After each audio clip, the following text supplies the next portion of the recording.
Hello everyone, welcome back to another video by Global Chess. My name's Shane and I'm the second member of the Bishop pair. In today's video we're going to be having a look at a game played between Viktor Korchnoi and Mikhail. These are two of the strongest chess players at the time in 1962, with Viktor Korchnoi being, in my opinion, the strongest chess grandmaster not to become a world champion, and Mikhail being the 8th world chess champion. I think this game is a great example of why Viktor Korchnoi was such a great player. He had a great sense of positional awareness and also timing in his moves, and also removing counterplay from his opponents, as you'll see throughout the game. I think it gives a really practical view of how you should play a game and how you should be thinking as you go through it. So without further ado, I think we'll get into it. So the game starts with benoni after the move e6, and this is not surprising for Viktor Korchnoi at the time.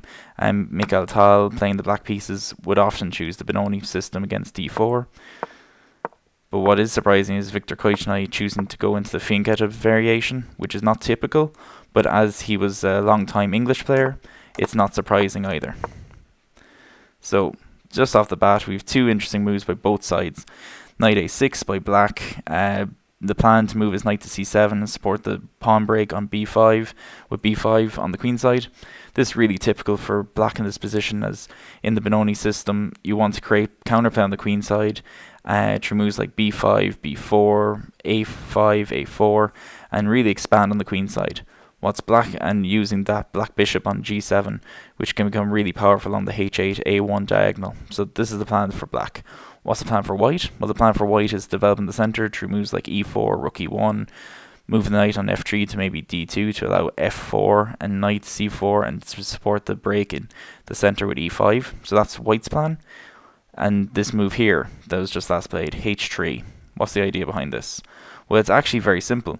It's to stop the black bishop developing to g4 and exchanging itself for the knight on f3, because this knight can become really, really powerful on squares like c4, while this black bishop doesn't really have many options. It can't really develop to bishop f5 because after a move like rook e1 and e4, it has to go back to d7.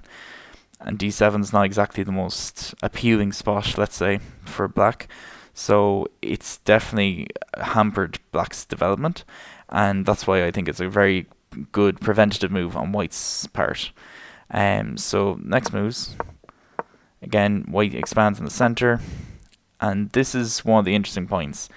Even though this move makes a lot of sense, it's defending the d6 square if white decides to develop his bishop to f4, but the problem with it is we could have gotten to this position a lot quicker by black developing his knight. Instead of from b8 to a6, he could have gone knight b8 to d7, and this knight here that was started off on f6 could have gone back to e8. So it's a little bit inefficient in the way that black has approached this game. He's lost a lot of time. So white develops again with bishop g5, and after bishop s6, black's plan is simple. He wants to exchange pieces because he has less space, and the sooner he can get to the endgame, the sooner it becomes less of an issue. So his pieces are less developed, and he wants to try and exchange pieces. Makes a lot of sense from his perspective. So what does white do? Brings his pieces back, brings the bishop back to e3. The idea is exchanging this position only suits black. So keeping the pieces on the board when you have more space, more advanced development, is always better for white. Obviously there are exceptions, but in general it's a good rule of thumb. When you have more space and more active pieces, try and keep your pieces on the board, unless you know by exchanging you're getting to a favourable endgame. So both sides go about trying to develop on each side, so white trying to develop in the center, black trying to develop on the queen side, so preparing the move b5. And one of the things to bear in mind here is, although white went for the push here with f4, he could have also done knight c4, coming into a5 and creating outposts on c6 square. So always when you're in these kind of positions that you'll see typically in the benoni or in the Benko gambit, it's really important that as white you keep these kind of ideas in the back of your mind, to try and develop your knight on d2 to this outpost on c4, and try and infiltrate the square on c6, and also always try and look for the pawn breaks when possible in the center.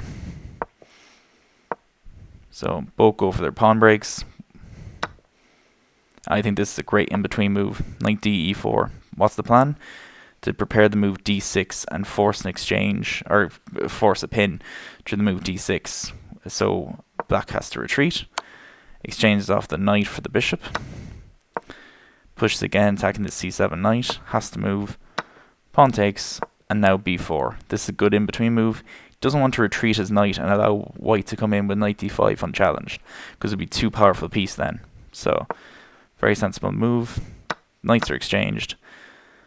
Bishop e7. Now this black bishop has actually developed into a strong position along the a8 h1 diagonal. So this can become a very powerful piece. So it's still a very complicated game. And actually one of the points that I like in this game is this move, king h2. The idea of it is it's very proactive.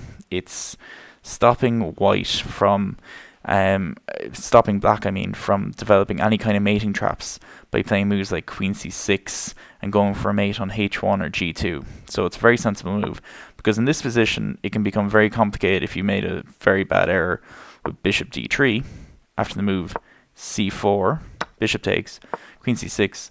Now we've a legitimate threat of mate on h1 and g2, so this bishop is lost. So it can become very, very complicated very quickly. For white, or for black, if this isn't played correctly by white. So king h2, b3. Plan is to bring that black rook into b4 and develop and attack that a4 pawn. White moves his rook from a1 to c1 to attack c5 pawn and give up the a4 pawn.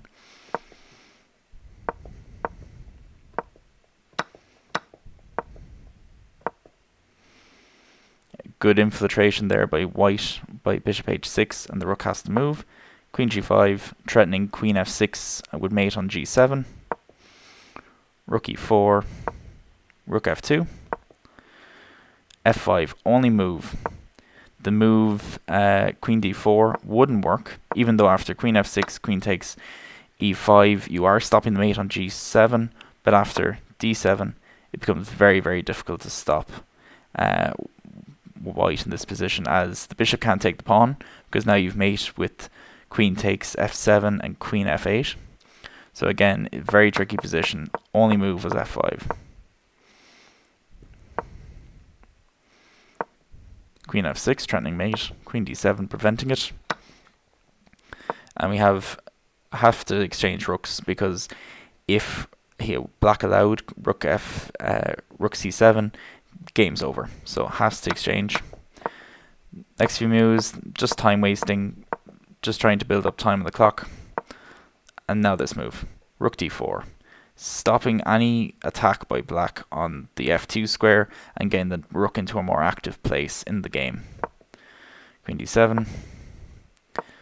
White develops his pieces into a more active position, because if we went into an endgame here, it suits white.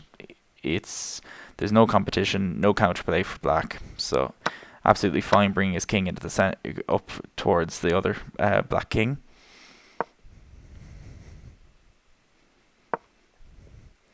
Rook c4, plan to infiltrate through rook c7. Black is still trying to promote on the queen side. And now the e6 move. Queen must go to a7, and now this is one of my favorite moves. Queen e5, really simple. Plan is to stop any counterplay. So rook b5 won't work, and also it stops any kind of queen e3, queen c5 threats for perpetual. So really important move this, and it's really important when you're in the heat of a game to not forget to protect your own king when you're trying to checkmate your opponent. Pawn takes, and now e7. The threat, queen g7 mate, king f7, and d7, the star move. And this is a really, really good way, I think, for this game to end. Just highlight a lot of the attacking positional play and the tactics that actually ultimately won the game for white. So the threat is threatening to promote with pawn e7 to e8, threatening mate with promotion of a queen. And also, if black were to take this pawn, Well, then after queen f6, king e8, checkmate is on f8. And it's because the black queen is actually stopping the black king from getting out of this position and get out of mate. So really, really nice end to a really excellent game, in my opinion. I hope you guys have enjoyed watching today's game, and if you have any comments or any thoughts for our next videos, please leave us a like and subscribe.